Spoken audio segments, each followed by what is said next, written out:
Happy Halloween, everybody. It is time to celebrate the best way we know how, and that is with an AEW Dynamite review here on the Mr. Warren Hayes Show. Hi, I'm Warren, and we're going to review last night's Dynamite. That's usually what we do here on the Thursdays, here on the YouTube channel, youtube.com/MrWarrenHayes, or on your favorite podcast application, wherever you decide to jump in. This is what we're doing, so, I hope... Halloween is okay. I'm throwing this out there. Is Halloween the greatest non-holiday holiday? The other holidays, you get the day off, right? Christmas, Thanksgiving, Easter, New Year's, all that stuff. But yeah, Halloween, I feel everyone loves Halloween. It's a tremendous celebration, but no one has the day off. It's on a Thursday this week. This year. No, but it's on a Thursday this year. But everyone's gonna have their day at work, and everyone's gonna have to get up the next day to go to work or to school, So it's not like super party central or anything. I think it deserves that distinction. I think it is the greatest non-holiday holiday that exists ever in all time. Oh, you're probably in the comments right now going, well, what about Guy Fawkes Day, Warren? Well, what did Guy Fawkes ever do for me? Right? I mean, I don't even know, it's like, what has he done for me? I don't even know. Don't ask me what he did. I don't even know. I just know about the holiday, and we don't even observe it here. So it's like, no, I know who Guy Fawkes is. He's the, Guy Fawkes is the, he's a creation of Alan Moore. Okay. So let's just get right to it, because I want to talk about this Dynamite. I thought this was a tremendous episode of Dynamite. What a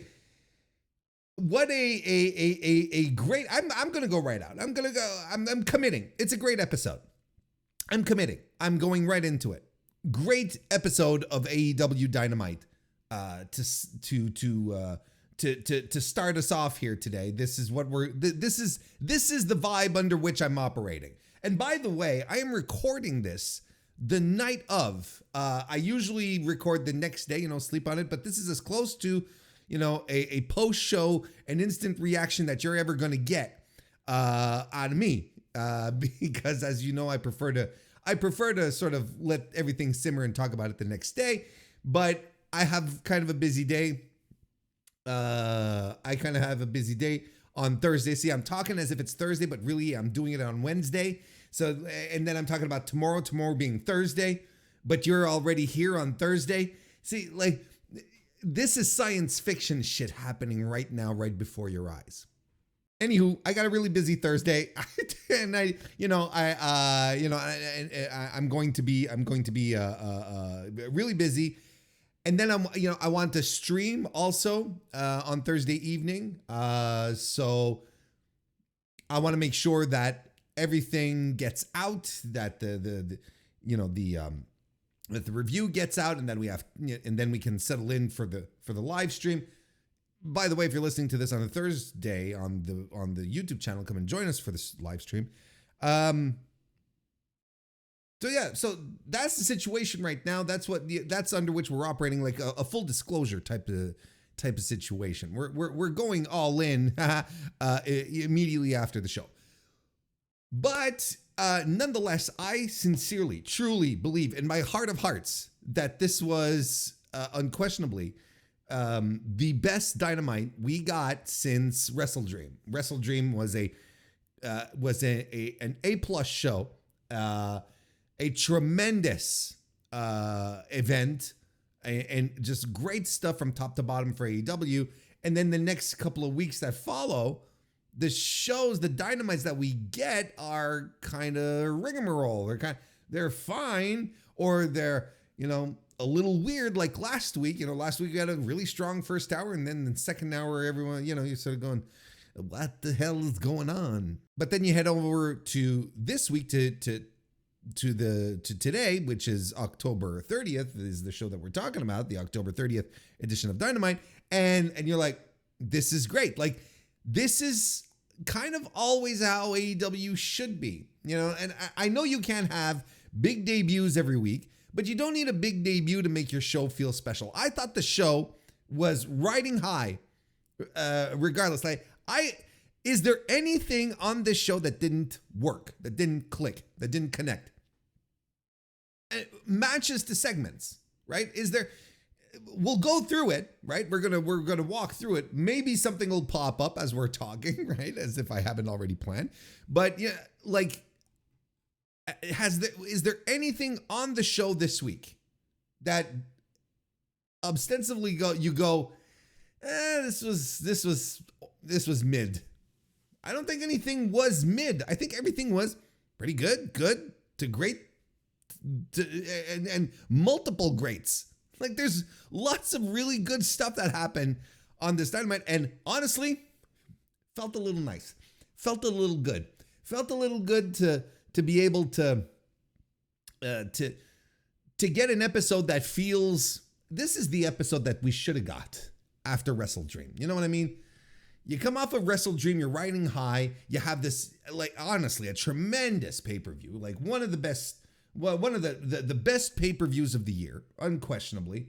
And the Dynamite you have after is so just very normal and, going through the motions, and so on. And it was the same thing last week. This week did all it take for Tony and company to get excited and to deliver a great show. Did all it take was some really bad Halloween decorations up on the top of the stage? Is that all that was missing? At some point, look, these decorations, this Halloween setup that they had was so bad. I was fully expecting Excalibur to say at some point, "Oh, we would like to thank the local high school, Cedar Smith High School, whatever the fuck, for their graduating class to have given us a hand with the decorations this year. We appreciate it tremendously.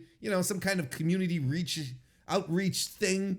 It's just something Amanda Huber would have set up. But no, they had professionals backstage working on this. Honestly, I thought it was I liked the intro, giving it the little spooky vibe, the little the old Halloween, the old late night scares film vibe to it. I'm okay with that. I thought that was well done. Not that I think it was tremendous. It was just a nice little touch. But man, that decor, I was no, and then at some point, in the show, they're zooming into it, you got the camera guy going zooming into the. I think it was zooming in on Stefan Smith for some reason is dead on his tombstone, and I'm like, what are we? No, don't put any emphasis on this. This is really bad. This looks terrible. Please don't do that. Well, look, let's start breaking down the show properly. Let's get into it. But look, we're gonna have I'm not gonna find a lot of faults here. The criticism is going to be very positive today. October 30th, right, 2024, from the Wolstein Center in Cleveland, Ohio. According to WrestleTix, as of today, of course, 3,274 tickets distributed. We're in the average. We're up from the last couple of weeks on Dynamite. This is a better number that they've been doing recently. If we compare to the last time they came to Cleveland, I should say, was last September 2023, September 9, at the Rocket Mortgage Fieldhouse. 3,181. So actually a year over year, actually a positive year over year for AEW when it comes to this same venue. So congratulations. Well, not the same venue, the same city. Excuse me. A field house is not the same thing as a center, Warren. It's not the same thing. So this was this is good news. Again, not crazy ass numbers, but really not, and still a little disquieting, still a little worrisome. But this crowd, though, this was a tremendous crowd. Like if you were to tell me that that they were 10,000, I would have believed you. Like, this crowd was into it. They helped make matches better. Like what a good crowd does, right? That's what a good crowd does. It helps make matches better, and that's what they did. They were into it. Look, great showing in Cleveland. Don't burn the don't burn the town now. Going back often because you're getting good reactions and decent houses. Nonetheless, overall, you can't complain too much. The show opened up with like I said, with the special Halloween-esque theme. And then we lead into what seemed to be a video montage of Jon Moxley and his crew leaving the building from last week, getting into the car. And then suddenly, as the video is running, you hear someone, a voiceover going, stop it, cut the video, stop it, turn it off, or whatever. And then we head to the ring. We cut to the ring, to the arena, and Orange Cassidy is walking out from the back, holding a microphone, dressed in black denim. And he says he's not a leader. Like, essentially in this promo, we have Orange Cassidy stepping up as the reluctant go-to figure for this storyline. He has become the protagonist of this of the tale that they're telling with Jon Moxley's new incarnation, his new crew. He said he didn't want to do this. He's not a leader. This is not what he does. But seeing what happened to Chuck Taylor sort of lit something in him. And he says, and he says, I look around and who am I surrounded by, I should say. Who am I surrounded by? I'm surrounded by young guys, young guys who are the future of the business. And they should not be carrying all this AEW gravitas on their shoulders. They have to be around to carry this company into the future. So I'm going to do it. I'm going to do it alone. He says, Jon Moxley doesn't need AEW. He never did, but Cassidy says that he needs AEW. He doesn't exist without AEW. So he's ready to go after Mox and crew. He wants to do it by himself, he says. And then he hits the bricks. And a fine little promo. Listen, not necessarily the something that'll throw you for a loop here. I think we've actually heard during that really special run that Cassidy was on during his international championship title run. He had cut this one particularly great promo right on Moxley at some point, which was absolutely fire. This was very good. Don't get me wrong. I thought it was a good promo. Established his own motivations. Established the fact that why he wants to step up, and finally we get a protagonist in this. We finally get someone that we can latch onto, someone that we trust, that we believe in, that we know. We don't have to depend on, the jabrones, like I talked about more than enough last week. We don't have to depend on the lower mid-card guys to be the ones carrying the torch for AEW, trying to overcome whatever Moxley is setting down. So finally, we get a protagonist, and now things start to feel a little more concrete. They start to feel a little more real and a little more crowd investment into it. Because now it's like, yeah, it's Orange Cassidy. We love Orange Cassidy. He is, the very definition of a babyface in this company. And he's an original as well. Like you cannot not love Orange Cassidy in this situation. We'll talk about the thing, the rest of the angle a little later on, but it'll connect. You'll see. it makes a lot of sense to me. It makes a lot of sense. And I personally, I'm just thankful. I'm just thankful that we finally have, I said it a couple of times, I'll say it again, but I'm very thankful that we have a protagonist now that will carry this story forward, as opposed to just being directionless and, sort of shrugging at the vision of, Jay Lethal and John Silver and, all these people who never win any matches, never do anything, or who never do anything of significance on the show, suddenly being the army to stand up to Jon Moxley. And you're like, this is nonsense. What are we doing here? That leads us to Mercedes Moné and Kamille, who run into Renee Paquette, and they basically put over their match. Moné actually does the talking and puts over the match for between Kamille and Kris Statlander later on in the evening, saying, we'll see which of the two is the biggest powerhouse in this company. There you go. And then we get our first match of the evening, which is Adam Cole defeating Buddy Matthews. I really liked it. I thought this match was tremendous. I thought this, the story that was told here, was so effective.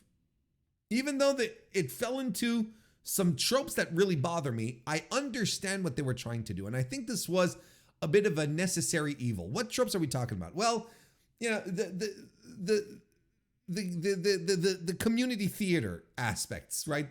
The soap opera aspects, where, you have Doc Samson coming over to check on the ankle because Buddy Murphy's just been running rampant on Adam Cole's ankle, going straight for the weak point, which makes a lot of sense. And Adam Cole is having just difficulty getting his footing. Like, the idea here is Adam Cole hasn't wrestled in months.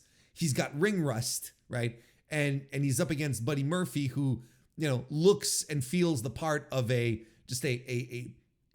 natural physical killer, right? Buddy Murphy is blocking Panama Sunrises, right? He's blocking a Panama Sunrise and then goes to work on the ankle again. And as he's doing all of this is the crazy part. The crowd starts cheering Buddy on. Like, they're on Buddy's side. Why? Because Buddy rules. Because Buddy Matthews is legitimately a great pro wrestler that is criminally underused. And, you can do all the angles you want. At some point, people love seeing a guy kick another guy's ass. And that's exactly what we were doing here. And it wasn't hard to see why he got over. Is it because maybe Adam Cole isn't as over? Look,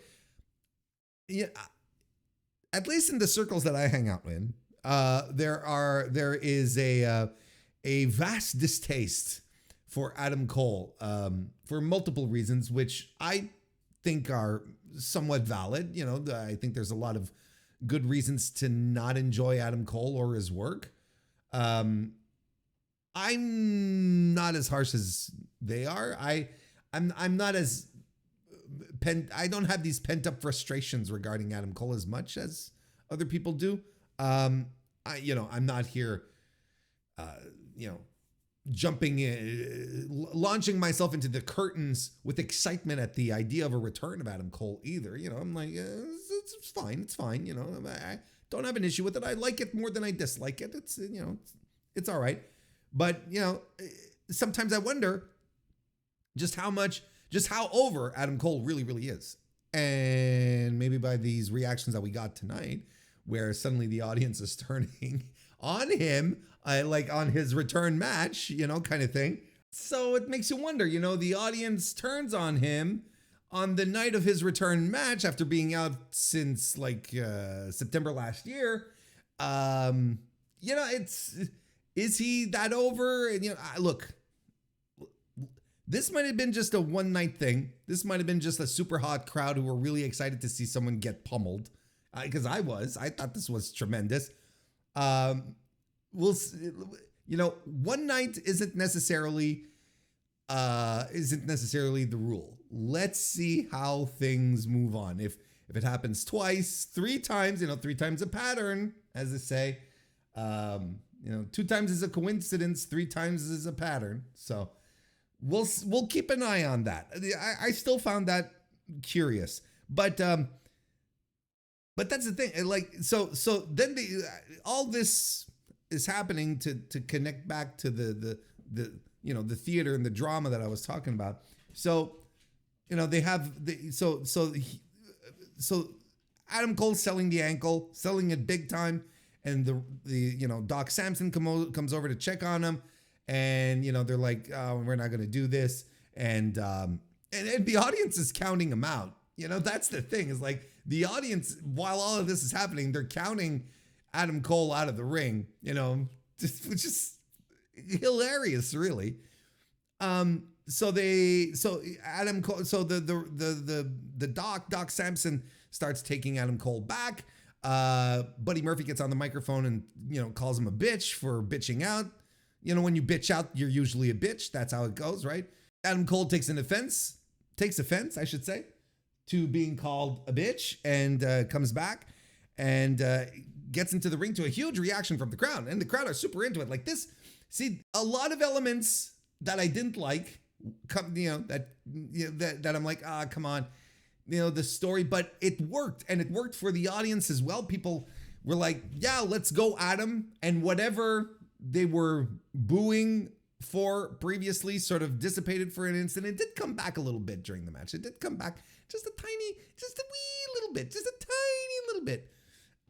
But nonetheless, the idea here was that Cole was really fighting from beneath, has a clear and open weakness, and he was able to rally with some kickouts, some great strikes, and Buddy Murphy just laying it on so thick, to a point where I was like, are they actually going to do this? Would they be so bold as to tell the following story? Adam Cole is not confident, and he's broken, and he's not ready, mentally anyway, to get into the ring. And I, at some point, while this was all happening, I was thinking to myself, what if they do this? Like, they should do this, because that would be MJF's premier tool to come after Adam Cole. Then, if Adam Cole he's losing and he doesn't have confidence, that's your hype, that's your build. And then you get to Full Gear, and Adam Cole is in, his confidence is shot. He can't handle it, but yet somehow finds the way to power out and defeat MJF. Or you do the really bold thing and you have MJF win there as well. And then from there, you build back Adam Cole. Then he's like, look, I got to start from scratch and whatever. And you have him go through other feuds to only circle back to Max later. But with the way people see, you can't do this type of bold storytelling in wrestling anymore, because people want their gratification so quickly, and if things don't go in a predetermined way that they've set up in their heads, they're not going to like it. And this type of situation, they'd be like, oh, they're burying Adam Cole. And then they start, blaming MJF for being a hothead, for being, calling all the shots, not wanting to lose, and, MJF Hogan and all of that. That's what they start doing. So, I can understand why the promotion and the wrestlers don't want to deal with the backlash, because the backlash would be insignificantly stupid, as opposed to telling a compelling, fresh story. Can you imagine? Like, telling a story like that would just completely contravene your typical booking reflexes. It would challenge them, and that's why people would be upset, because they would end up being challenged. Adam Cole loses all his way to Full Gear. He's broken. He's not confident. MJF has his way with him at Full Gear, beats him again. And then Adam Cole has to rebuild himself. And I mean, it would be a fantastic babyface story on top of that. And then you do that then you do the rematch at the Australia show, right? You do the rematch at the Australia show. That'll draw. That'll get people excited. Like I said, I think it would be too bold, too controversial, and the stupidest people would be the stupidest in judging it. So maybe it's for the best. Anyway, I thought this match was great, and here we go. Let's just circle back here instead of doing fantasy booking. Adam Cole wins with the boom finally, and after the match, he grabs the microphone, thanking Buddy Matthews, saying, "Oh, you wanted to dig the real me back out." And they stand up, they shake hands, respect, lights go out, lights come back on. Adam Cole is still shaking a hand, but it is no longer Buddy Murphy's hand. It is Malachi Black, who is being set up as his next opponent on his jolly way over to Maxwell Jacob Friedman. We go backstage, private party. Renee Paquette and Christopher Daniels are all hanging out. And Daniels, says, is making comparisons as to when SCU broke up. And, the Bucks are a hard challenge. And private party say, we appreciate the advice, but history is not going to repeat itself here tonight. Fallen Angel, Scrap Daddy Christopher Daniels. I forgot to do the bit. That's what I usually call him. I apologize. I apologize if you are currently conducting the Mr. Warren Hayes show drinking game. I will allow a sip, a shot. How about that? I will allow a shot. He said, "Scrap Daddy Christopher Daniels, take a shot." However, I do not encourage binge drinking. That is, be kind to yourself. Don't go overboard. Be good to yourself. But if you're drinking Pepsi, well, that's fine. Although I don't know why you'd be playing a drinking game, drinking Pepsi or, soda in general. But, different folks for different strokes. I know that's not how the expression goes. Then we get Adam Cole in the trainer's room. He cuts a promo from there. The Undisputed Kingdom is around him. And, he's basically hyping the match with MJF. So that's fine. Don Callis and Kyle Fletcher come out onto the ramp. Kyle is out to call out Will Ospreay, who doesn't show up. But instead, Mark Davis shows up, to the surprise of all. I don't think anyone was expecting Kyle Fletcher's former tag team partner to show up. And, Kyle was there and he's like, bring it in, brother. And Davis is like, nah, we're not doing that because, he pulls the old, I don't recognize you. And quite frankly, I barely recognized Mark Davis myself. He's lost a ton of weight. Like, Mark was you could see it in his face, big burly guy. Now he's slimmed down. Not exactly the best look either. He had this weird t-shirt. It was all kind of crooked, a hoodie. It looked like he had just rolled out of the tour bus. He had just grabbed the hoodie and made it to the ring. Like he hadn't showered in 2 days kind of thing.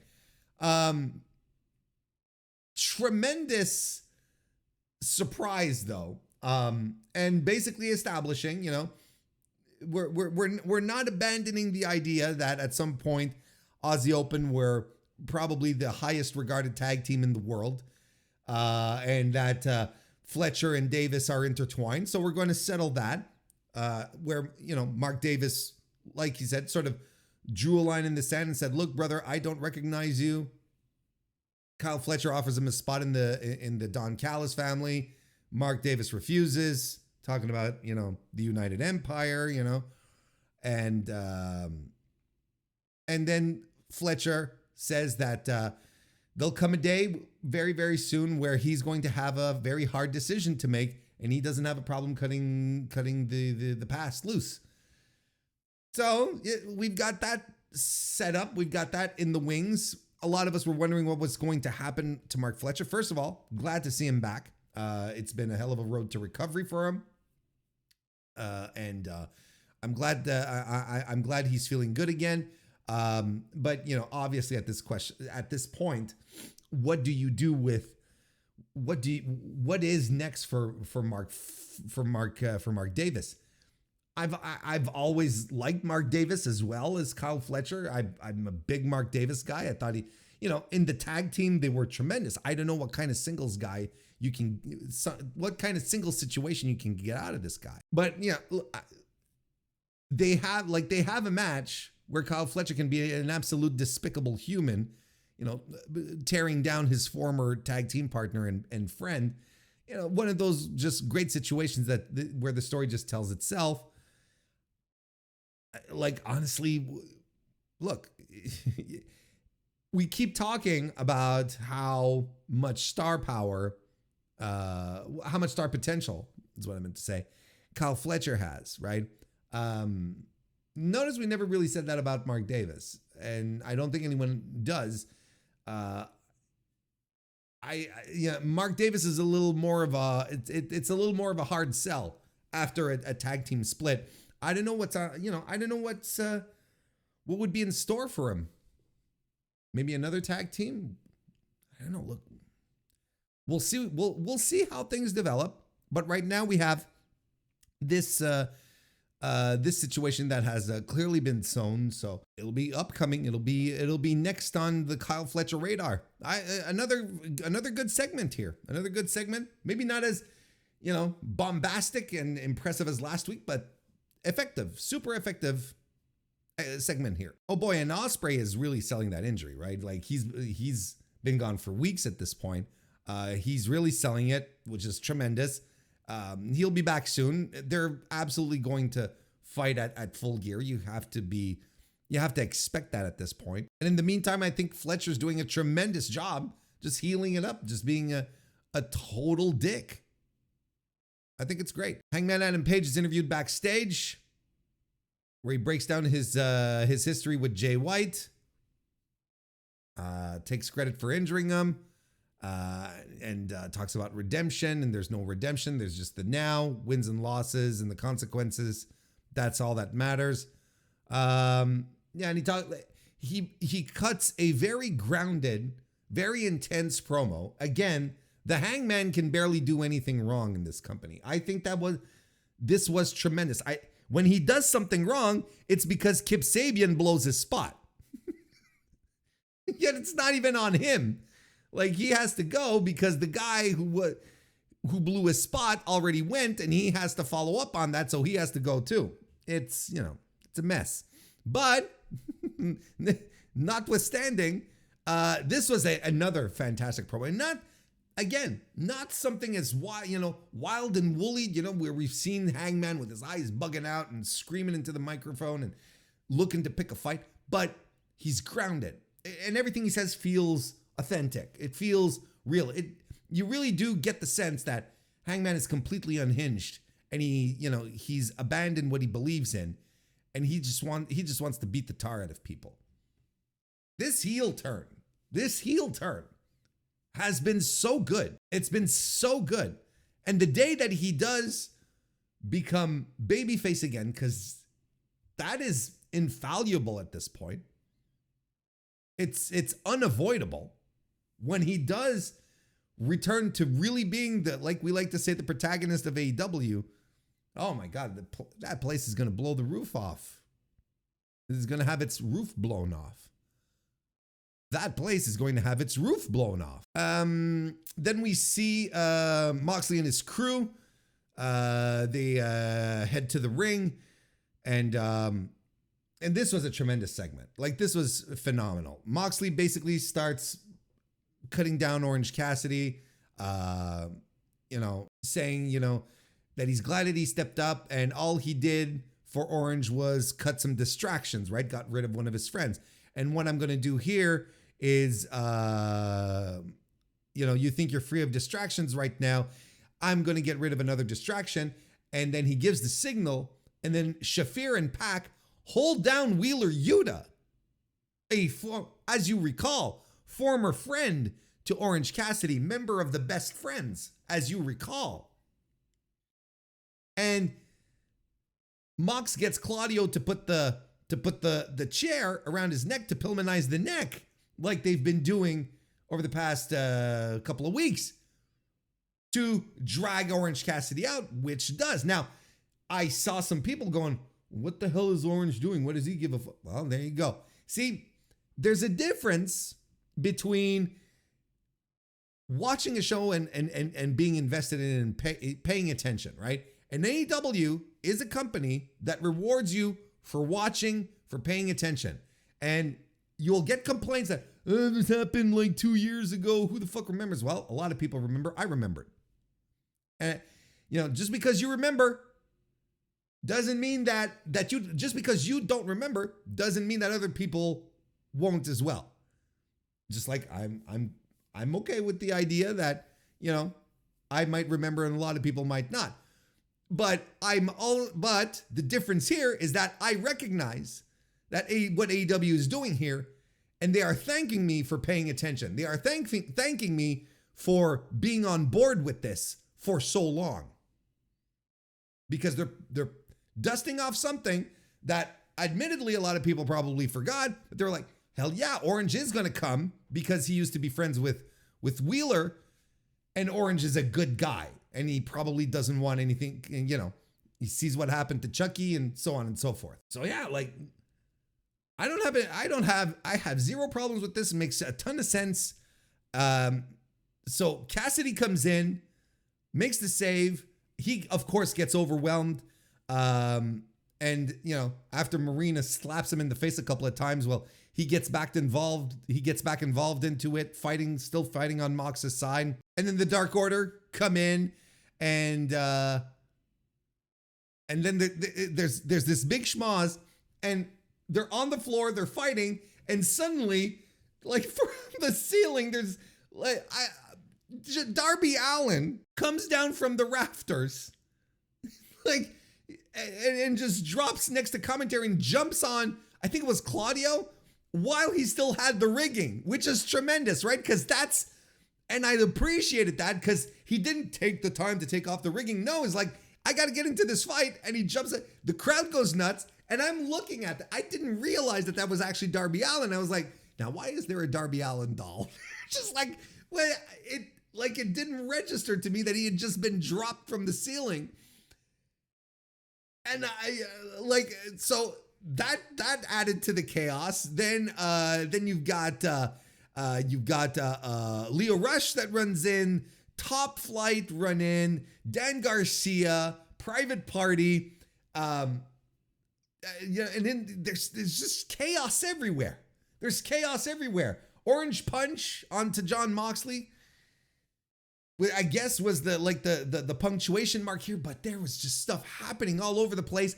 A great chaotic segment that just started from something and kept growing and growing and getting bigger. Now this is what I mean, as opposed to the last couple of weeks. Now it feels we have a direction. Now it feels we have a protagonist, someone who's rallying the troops, someone who's who's coming in, who's the figurehead, and he was in trouble. So the others came to his aid because they recognize this is the guy right now who's leading the charge.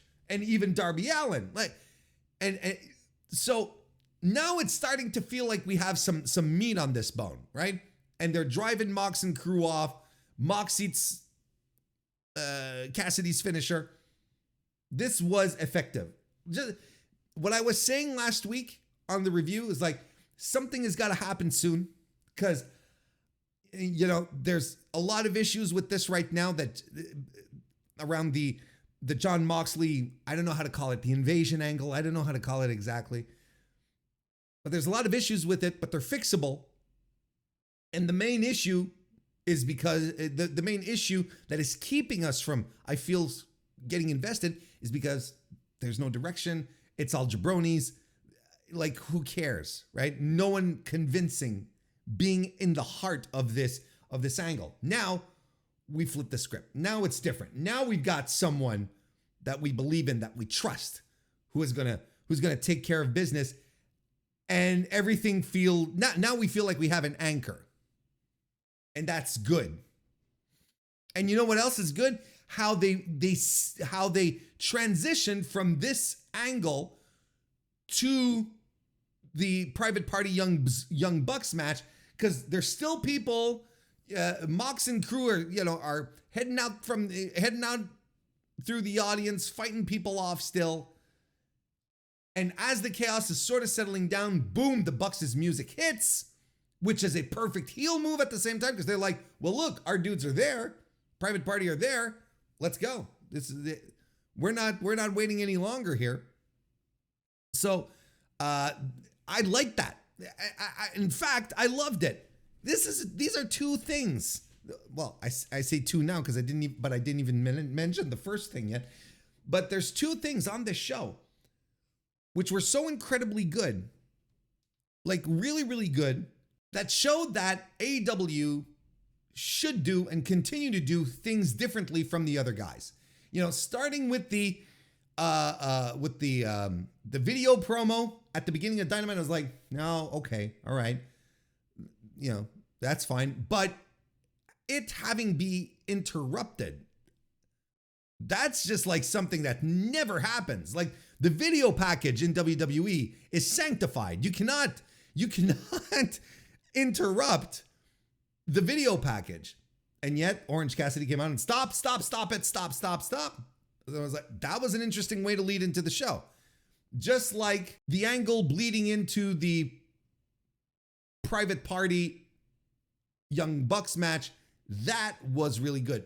And AEW does this sometimes, right? Where the matches cross over, right? Where something happens and then, you know, music starts and people, you know, the people who are in the ring doing an angle, they walk up the ramp and they run into the other guys. And, you know, there's sometimes that dynamic, which is really good, really, really interesting, in fact. And like I said, this leads us to the match. This leads us to Private Party versus the Young Bucks, which was a great match. Like a tremendous TV tag team title match. I've got nothing bad to say about it.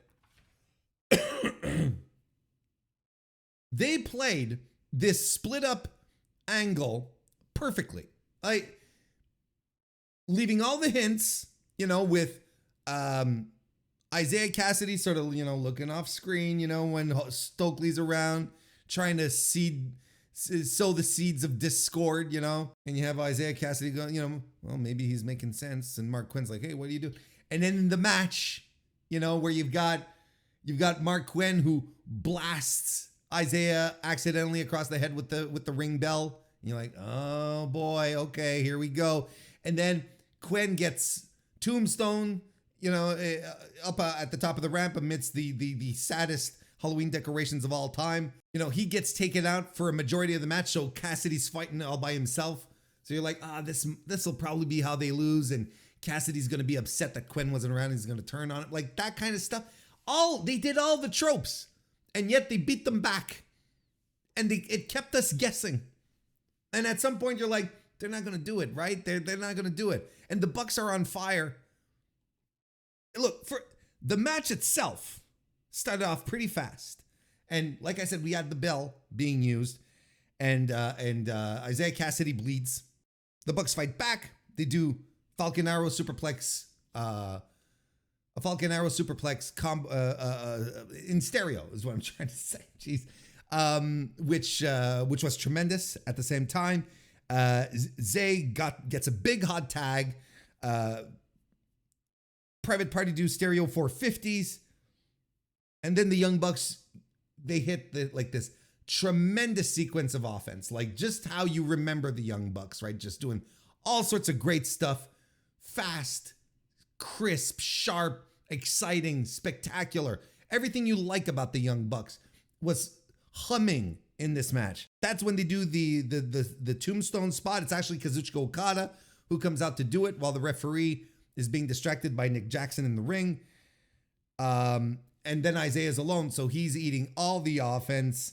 You know, they do gin and juice on him, which is the finisher, of course.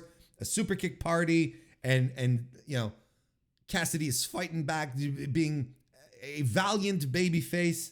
But the Young Bucks are, you know, they're just peppering him with offense, and I'm preparing in my notes. I'm doing, but, however, you know, in my mind, I'm like, nah, this is it, kind of thing. And then you have Matt performing a V-trigger and a one-winged angel, which is actually tremendous, but then covers, and then Mark Quinn appears out of nowhere and throws himself at Matt to break up the pin. The Private Party guys get a flash comeback, and they win the tag team titles. They finally did it. And they are AEW tag team champions. Excuse me. Good for them. Congratulations. I really thought that they were going to do the split up angle. I was convinced. Like, they had me. They had me. Everything was set up for that. And after the match, well, the Bucks give them a show of respect, hand them the belts. You're sort of feeling maybe that the idea of the Young Bucks being heels is coming, that the Young Bucks being heels, the idea of it is coming to an end. I just wanted to make sure my grammar was sound, and it was.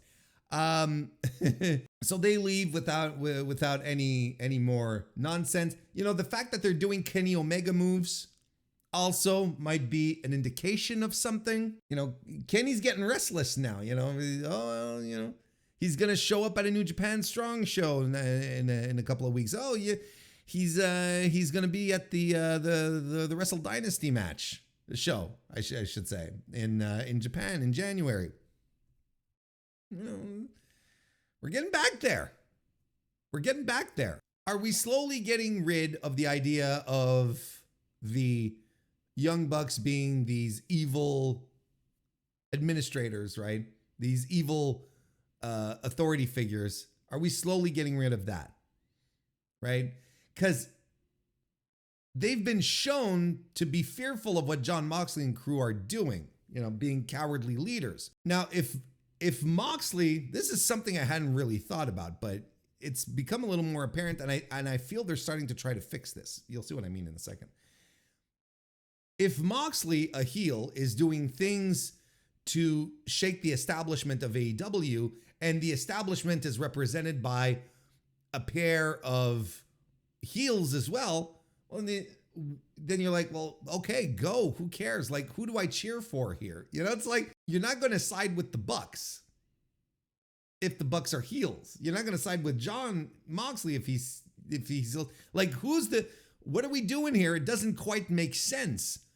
So, you know, the fact that the Bucks are cowardly and taking a powder, I think that might be a sign, but it seemed to be more of a strategic retreat than actually them being afraid. And the little show of respect here might be showing that maybe they're going to be good guys again. Maybe they're slowly transitioning back to being baby faces, or at least that we need to get rid of the idea of them being EVPs and being in control, because Jon Moxley's group is going to be in control, and they're heels, and they're the worst heels. They're the most despicable heels in the company right now. So you can't have this clash of two authority figures, both being heels, you know, like, and even if you want to bring out an argument saying, oh yeah, but Jon Moxley is such a heel that even the heels are afraid of him. It's like, yeah, but still, that's not compelling. It's still not compelling in the case of the Bucks, which has always been a goofier angle. It's never been very serious.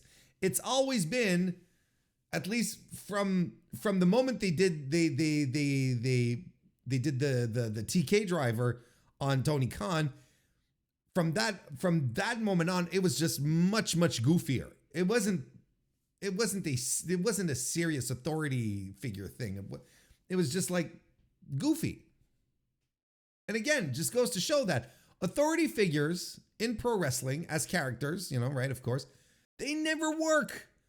There's always reasons, clear reasons as to why it becomes awful and cringe and has these tremendous logic gaps as well, right? So it's like, stop. They don't work. Again, more proof to that authority figure angles just do not work. Anyway, tremendous match. I gave it 4 stars out of 5. Like, so far, the wrestling on the show delivered, right? 3 3/4 stars is what I gave Adam Cole and Buddy Matthews. Young Bucks and Private Party, I gave it 4. So, like, we are on a roll when it comes to wrestling in this one here. This is also when we learn, after this match is when we learn that Jon Moxley versus Orange Cassidy is going to be the main event for Full Gear.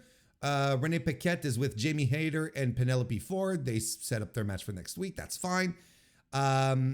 A video package for Shane Strickland and Shelton Benjamin sizzles the reels, as they like to say. And then we get a recap of Chris Jericho winning the Ring of Honor World Championship last week. And then we cut to the arena where they have Chris Jericho and the rest of the learning tree there, where they cut a promo. They do the promo with their back turned to the audience, which we hadn't seen in a while. And again, I think it's great because it's something that they do differently than the other guys.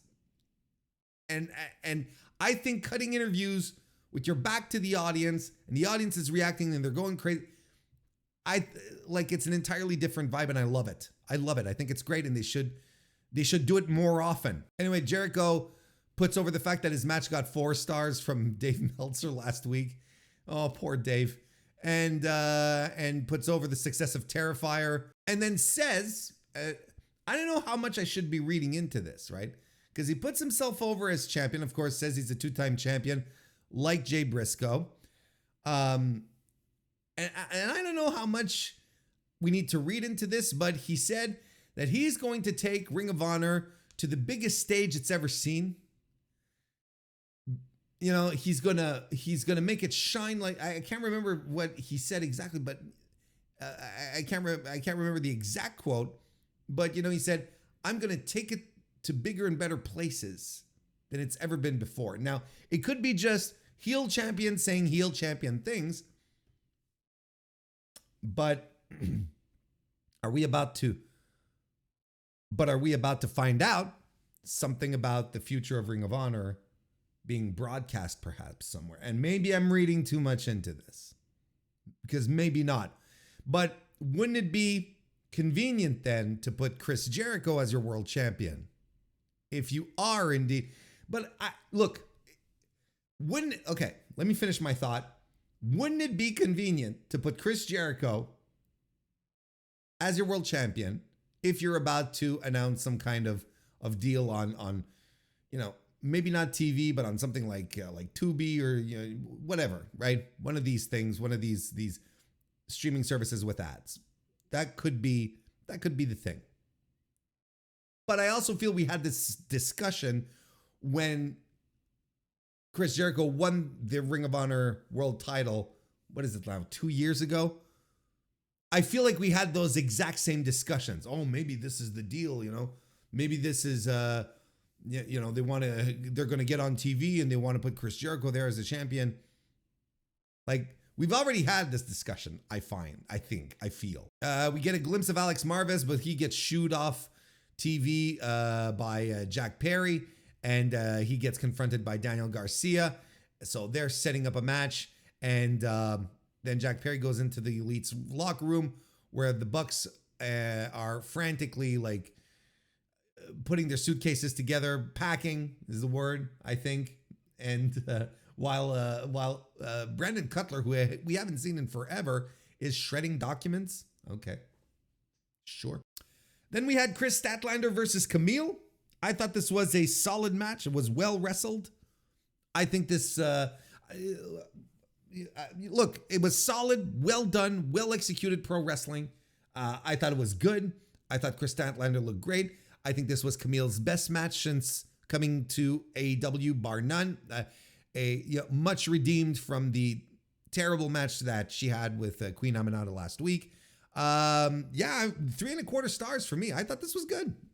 I thought it was a super strong, very good match. After the match, Mercedes Moné cracks the one of the belts, probably the TBS belt, across the back of Kris Statlander's head, and then she gets mad at Kamille and says, "Go to your room," or at least go to the back, is what she said, I think. And she's mad and says, "Well, if you want something done right, you have to do it yourself." So there you go. We get a video package recapping Hook's feud with the Patriarchy, and Christian Cage is backstage with the rest of the Patriarchy, including Kip Sabian. And basically he says, come meet me in the ring next week. I'll explain myself.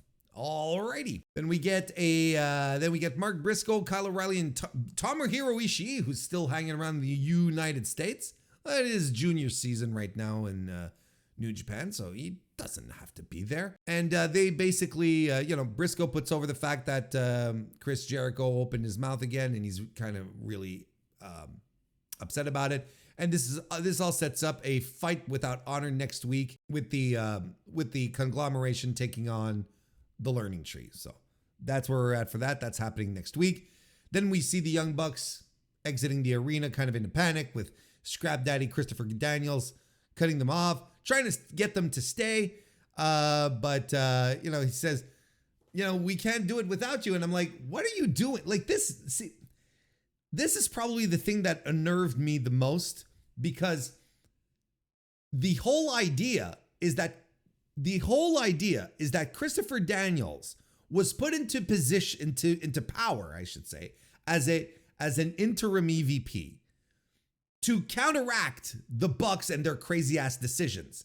Now they're taking a powder. Now they're hitting the bricks. And Daniels is like, where are you guys going? We need you here.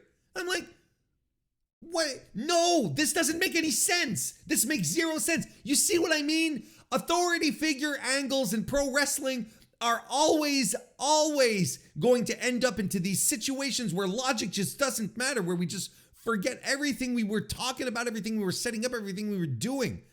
It's so frustrating.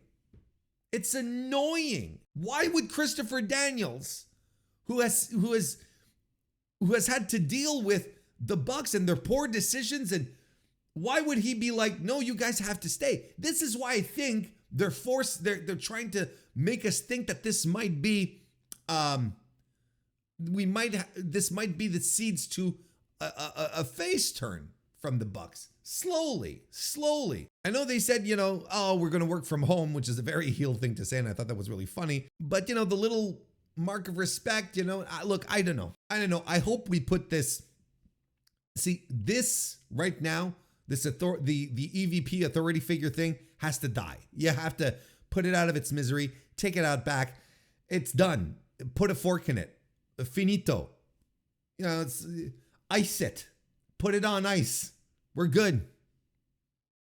It's just nothing but logic holes and frustration is what it is, if you're paying attention, which I am. And then Jon Moxley and his crew run in. They grab Brandon Cutler, who was running with a box of shoes, doing the ha-has, and Christopher Daniels gets put in a headlock while they crack a hammer on Brandon Cutler's hand, them being Mox's crew again.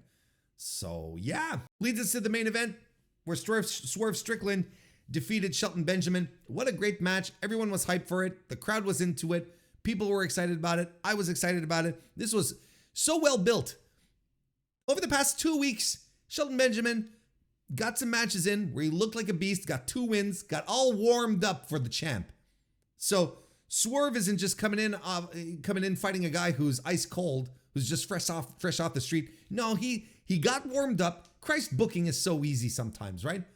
Booking is so fucking easy sometimes. We really like to make it complicated. But when you've got the right people in the right spots doing the right things, it's so simple. And you get a great match here. I gave it 3 3/4 stars.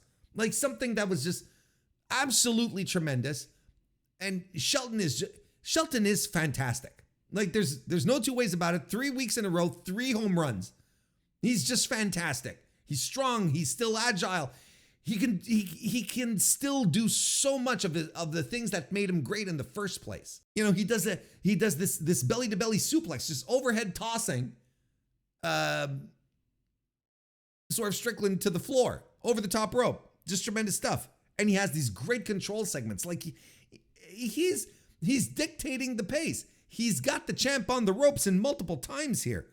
Swerve fights back, but Benjamin has answers for everything. Swerve does a 450, deadlift German by Shelton Benjamin, Liger bomb by Swerve, who finally wins with the Swerve stomp. But Dramatic, well done. Crowd was into it. Great kickouts, great near falls. Like, all fantastic. Like, another tremendous match. You know, and anyone who doubts of the star power, the aura of Swerve Strickland now is just, you know, they're just haters at this point. That's they just want to hate on it. Just as simple as that. Then lights flicker. They come back, they flicker, creates a distraction. Oh, MVP gets on his phone and he calls someone. And that's when the lights flicker and then go out. Only to have Bobby Lashley come out to a grand entrance, coming out looking like $1 million. And he gets into the ring and he stands nose to nose with Swerve Strickland. Now, I have said multiple times on this show that I am still unconvinced of the addition of the Hurt Business in AEW. I don't know if they have, if this is a spot for them. I don't know what they can bring. I don't know if they'll be able to be AEW, or if we're just going to rehash an old WWE act and people will get excited about it, right? But let me tell you this. When Lashley and Strickland stood nose to nose, face to face, I'll be damned if I wasn't a little excited. I was like, oh shit. And the crowd, they were into it. The crowd was into everything, but they were into this. They were chanting the holy shits. And I was like, damn, okay. I think there might be something here. And look, I've said it a couple of times as well. MVP has been tremendous. I think his work has been phenomenal. Shelton over the past couple of weeks, I mean, we need to dispel any thoughts we may have, any negative thoughts we may have about Shelton Benjamin's conditioning, because he's very good. He's still right up there. And people were excited to see the Bobby Lashley. They were excited to see him pop in. Now, this is the cornerstone of the thing, right? This is the cornerstone of the former Hurt Business. So,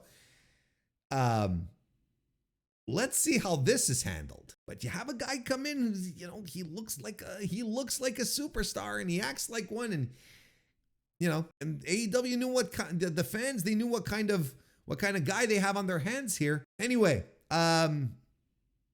this all ends up with a big beat down on Swerve and Nana. The former Hurt Business guys, they stand tall over him as MVP has a microphone saying, we are back in business.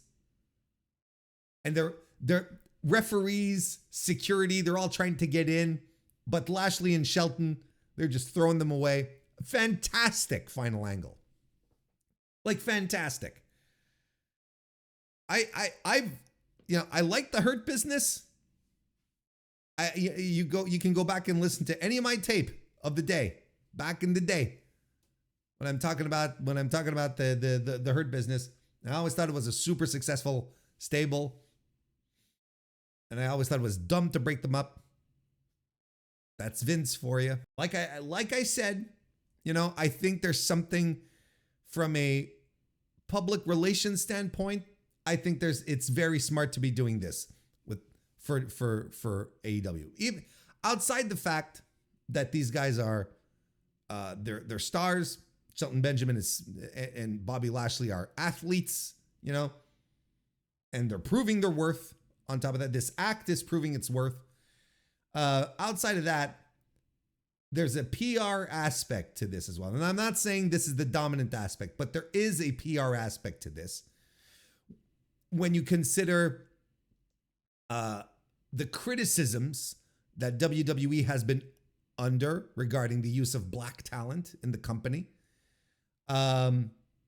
So bringing these guys in certainly continues, certainly underscores that aspect, but also an aspect that the fans, WWE fans, really, really like the Hurt Business. And they wanted the Hurt Business to reform, but it just didn't happen. You know, I think Bobby Lashley in an interview said, look, I did my best, but I'm not one of Triple H's guys, right? So he's like, okay, I'm going elsewhere. And they reform the act somewhere else, which is something that I have always been, you know, I'm a little I'm reticent about it. I'm not super excited about it. Just like I wasn't excited when they reunited the Undisputed Era in AEW. I was like, I don't want to reheat angles and acts from the other place, right? But look, I understand what's going on here, and it's successful and it's working, okay? Regardless of what I'm thinking, regardless of what I'm feeling. And this is probably going to generate some goodwill, some sympathy, some goodwill for AEW, because they're reforming a stable that wrestling fans liked, and it just so happens that they're all black guys. And I'm not saying this as a knock. I think it's smart. Au contraire. It's I think it's a good, it's what's the word I'm looking for? It's providence that Bobby Lashley, MVP, and Shelton Benjamin were all available at the same time, as WWE is under fire for, their booking of black talent. I'm just saying. I'm just saying.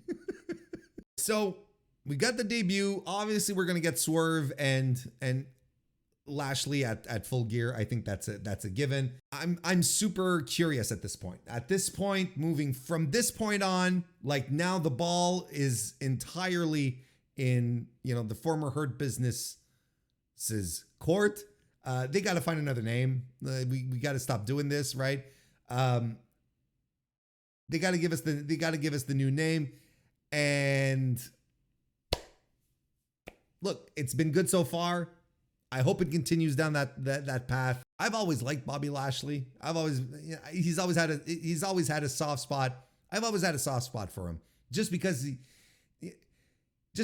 of what he looks like, who he is. Like he's not my favorite professional wrestler, but he's never a guy that I just hand wave and go, oh, poo poo, because he's got too much star quality to him. He's too much of a pro wrestler. He has the look, the feel.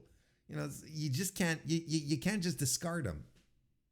So I'm excited to see how this is all going to go down, because at least I'm getting more and more excited, because so far this has been really well put together. Anyway, great angle to end the show off of a fantastic match. Look, just a great Dynamite from top to bottom.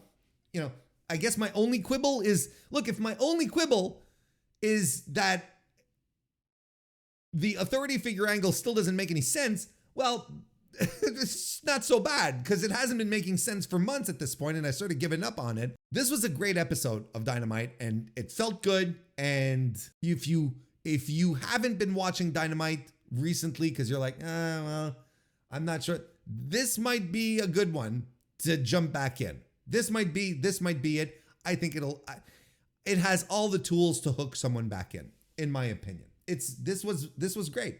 This a home run of a show. Good job, everyone. Pats on the back. And I hope you will give me pats on the back for this review. Because it's come to a close. We're going to wrap it up. Thank you everyone for listening. Likes on YouTube help out a great deal. 5-star reviews and 5-star ratings on the podcast side of things as well. Subscribe to the channel if you haven't already on YouTube, and you will never miss one of my live streams. I live stream a lot more now, so that's always tremendous. The MrWarrenHayes Show podcast this week is out as well. There's always something going on, and it's and a lot of it happens on YouTube, so be sure to check that out. Other than that, listen, go watch some Randy Orton and get back to me, and I'll see you next time.